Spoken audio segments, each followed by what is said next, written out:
Welcome to our channel, the portal to a world where every frame tells a story, and every review opens a door to cinematic wonders. Get ready to immerse yourself in the captivating universe of films, where a passionate team of cinephiles will guide you through a myriad of emotions, from laughter to tears, as we uncover the magic that makes movies unforgettable. Today we are going to watch a movie review about Monarch, Legacy of Monsters Season 1 Episode 3. We start in the 2015 timeline. A much older Lee Shaw plans his escape from Monarch with Kentaro, Kate, and May's help.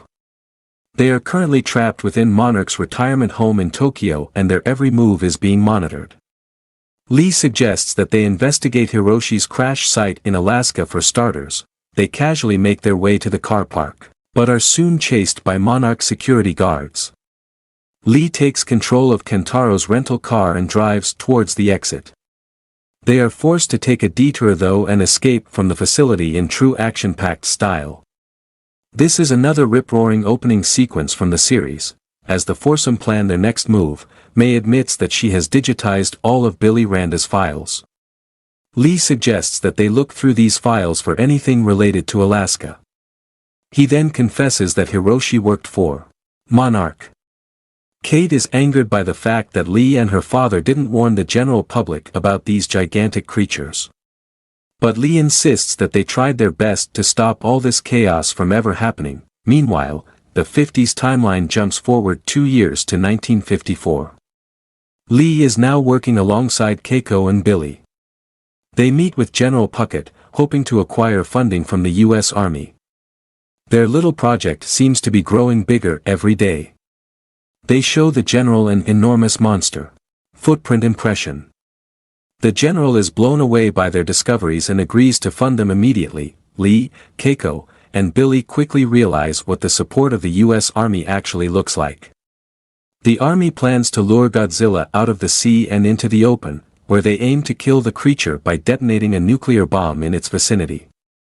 At Bikini Atoll this plan is put into place. The Army's strategy works perfectly. Godzilla makes its cinematic entrance, exiting the waters and heading straight for the bomb. This breathtaking piece of SFX work really captures the blockbuster enormity of the creature. Keiko tries to stop the attack but is intercepted by Lee. Godzilla takes the bait and the bomb is detonated. Keiko worries about the military's reckless plans and is frustrated that Lee chose to stop her from saving the creature. The operation was a success though an army agreed to increase the trio's funding. They are handed a blank check to continue their research into Mudos. After the issues in Bikini Atoll, Keiko asks if they can keep some of their secrets from the general moving forward. Lee agrees to only tell the general what he himself has been told. They set up a deal to keep the general in the dark on all future projects. Returning to 2015, Lee and the gang take a boat to South Korea. Lee wants to meet with an old friend in Pohang. The others still don't trust Lee though and Kentaro confronts the colonel on the boat's deck. Lee persuades Kentaro to ditch the files and to trust in his plan. Kentaro eventually submits, throwing the files into the sea. In Pohang, Lee and the others are questioned by customs. Lee's old friend helps them escape and leads them to his hidden plane. They aim to fly from Korea to Alaska without the need for passports or further interrogations. May finds some coordinates on Billy's files whilst on the route and the gang heads towards this location. They land in the snowy mountains of Alaska, where they find the wreckage of Hiroshi's plane. To all their surprise, they find a tent as well, which has clearly been lived in very recently. They believe that Hiroshi could still be alive.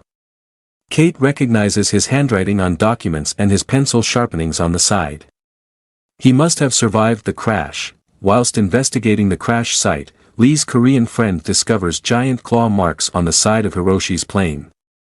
It appears that they landed successfully, but were then attacked afterwards by a giant creature. Panicked, the Korean restarts his plane's engines, ready to escape this trap without delay. The earth begins to shake and another giant creature attacks. This particular creature seems to be able to freeze objects and people with its breath. The creature unleashes its powers on the Korean and his plane, freezing them instantly. How will the rest of the gang escape this seemingly doomed situation? Thank you for watching the full video. Join us for epic tales, intimate dramas, and thought-provoking masterpieces that resonate with our souls. Don't forget to hit the notification bell, so you never miss an opportunity to dive into the captivating world of cinema.